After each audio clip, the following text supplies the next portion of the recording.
It's a song will be a quaban fambra, 2 Kennis and Blossom, or YouTube, so I say, episode for your as usual, and some Ahoua, El Coson, our Ghana, say no.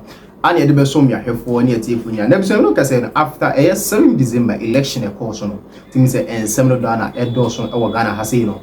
Nebekaya, after say a Jean Mensah declared a presidential race, no. After that, not just a say MP'S no, Papa, maintaining Wasibi.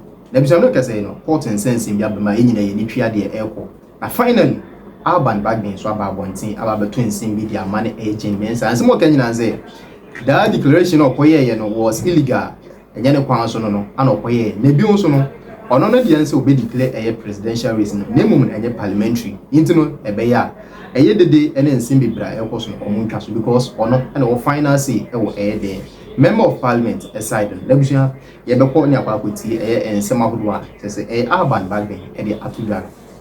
The next parliament does not merely reflect the confidence of the Ghanaian people in the party, but it underscores their yearning for change, for progress, and their trust in the party's promise to reset Ghana.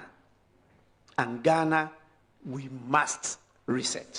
We cannot do that just in 4 years. We will make tremendous gains in 4 years, but we need more than that. And those, it behoves on all of us in what we say, in what we do, in our attitudes, in our conduct, to let Ghanaians know that there is no other party better than the NDC.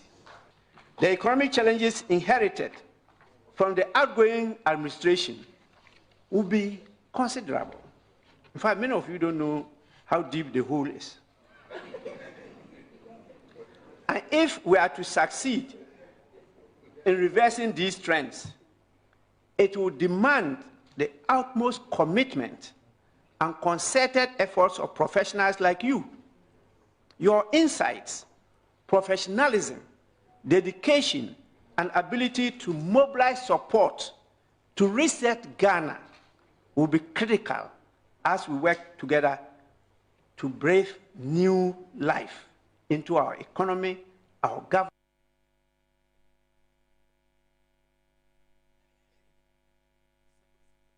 And then he also had a lot to say when it comes to the newly elected parliamentarians to be inaugurated in the 9th Parliament. To become a member of Parliament, you have to be elected by the voter. And you have to be declared by the Electoral Commission. But you have to be sworn in by the Speaker.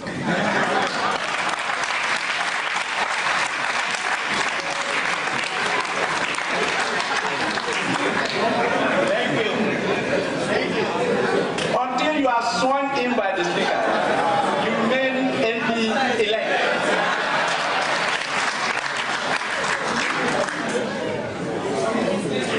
So I was very clear in my mind that some of those re-collation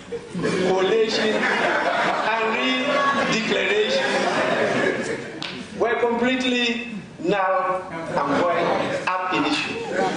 They were unknown to the law. And so they were not properly so-called MPs elect and not qualified to be sworn in by you. My clerk is here. We had those discussions. When I told them, they were all surprised. I said, yes, I'm the gatekeeper. The right thing must be done for us to be able to reset Ghana. And so this recognition, I tell you, is going to do more than what I have done. I know we are in a position, so I'll go ballistic. Don't worry. Okay, meaning so, what? I mean, okay, so once again, the Speaker, the pronouncement is making yes, a but dangerous. before are they not? Before I get here, Roland, I'm a man who is very grateful for whatever help people give me. In this political conversation, you need help. And on this campaign, there were many people who came through for us in our campaigns. It's only fair that I use this platform to appreciate them. Whilst we sit on this platform, we do not maintain all the knowledge in this world. People send us text messages, on-the-spot information, and that usually changes the confirmation. Your platform is for education, entertainment, and to inform people. And so sometimes you'll be on the platform and an expert sends you a particular information that essentially changes even what you say and what not to say. I want to appreciate those people who usually come through for us. I appreciate you greatly. Roland, there have been instances that you've not been here, that either Bella or Na or Cookie have stepped in. And as men, we tend to try to maybe make it a bit the women more uncomfortable for them. And so I want to thank them for whatever it is that they have endured in keeping us in check. It's always a difficult thing. I appreciate them greatly. But you see, that said, I want to, on this issue of the speaker, I mean, even about the contested seats in relation to who will be inaugurated or will be part of that swearing in and all that. I've read on various platforms the conversation that at this critical moment, the responsibility is within the clerk of parliament, and that it is the clerk that will first admit the people into the house. It is the people who will then subsequently elect or select or, as it were, endorse whoever may be proposed as speaker. I recall vividly in 2004 where former President Kufuor had brought Stacey Hughes. And then the NDC minority then, I think led by Honorable Bagbin, then proposed Peter Lajete, the then speaker. And the matter was put to a vote. And the NPP numbers, obviously more than ours, overwhelmingly voted for, what do we call it? Stacey Hughes. And so Lajete lost the plot. Obviously, there is going to be a conversation as to who will be the next speaker. Already, I've heard Honorable Afenyo Markins and co saying that Honorable Bagbin should stay and they will prefer working with him, among other things. Speaker Bagbin is somebody whose pedigree and, let me say, experience is one that is over 30 years relative to our democratic experiment. And with that experience and what have you, I'm sure it is going to make whoever the next speaker is going to be a very interesting conversation. Either way, I want to wish him well. He served Ghana extremely well. And if his name comes up, with the likes of Afenyo Markins and others already speaking in his favor, I strongly believe that the future is pregnant. With that pregnancy, I want to dovetail it into the conversation as to what Right Honorable Speaker said. I think he's expressed a view that not many people share with him. I mean, particularly from the NPP side, that is not within his remit, because technically, for the technical legal reason, at the time MPs will be sworn in, quote unquote, there wouldn't be a speaker.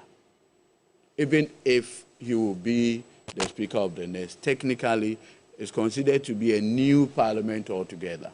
And so the admission into the house may be done by the clerk. But I want to believe that whatever the clerk will do would be within the confines of the law.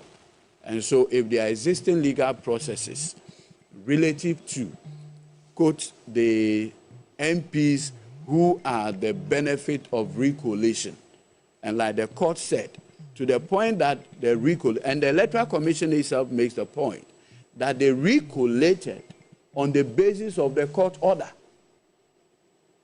Now, that order of the court had been set aside. And so, to the point that those orders have been set aside, the consequential orders that resulted in the recollation and the benefit derived from that purported recollation must fail or must fall. Like we always say in Mark 4 and USA, you cannot put something on nothing and expect it to stand. So when the foundational order is no longer there, and in many of the depositions done by the Electoral Commission before the court, they make the point that they had to do the recollation pursuant to the orders of the court. And so if those orders are no longer there, the logical consequence is that all the recollations done on the basis of those orders falls, as somebody would say, flat. And when they fall flat, you cannot derive any benefit from it. I think that it is within that context that the Right Honourable Speaker is saying that if you are a product of that impugned order, if you are a product of that quash order, then you can't enter the House. Okay, so that's the reasoning behind his opinion he shared. That's all, okay. Without more. Okay, so it's not for any mischief? No. I mean, and remember that this is a speech he delivered after the Supreme Court pronouncement. And his claim is well-founded in law. In fact, I remember the claim by the Electoral Commission at the Supreme Court was that they had already done the recollation. And so the court should not entertain our application because it's like the horses are bolted. So why do you want to now lock the stable after the horses? The Supreme Court said, no. Once the impugned orders form the foundation of the so-called recollation, it must fail. And that's the logical consequence for it. And so under the circumstance, the Speaker is right to say that those people should not enter the House. Well, I say good morning to Abigail Darko with the Ghana National Association of Teachers, Goma District area, always helping us do some great discussions. I wish you all the best. Merry Christmas. But what do you say in response to that? Perhaps we shouldn't take the Speaker out of context. Yes. But the question then is, as the man he is and the role that he plays, did he need to make that comment? Roland, sometimes I uphold the saying that silence is golden. And that should be a mark of a leader, every leader, especially a leader who emanates from the circles of the law, who understands what the law says and work with the law. In this case, like Speaker Bagbin, I was appalled by the comment made by him. First of all, like my brother Ediji says, we are moving into the 9th Parliament. And if you listen to Ediji carefully,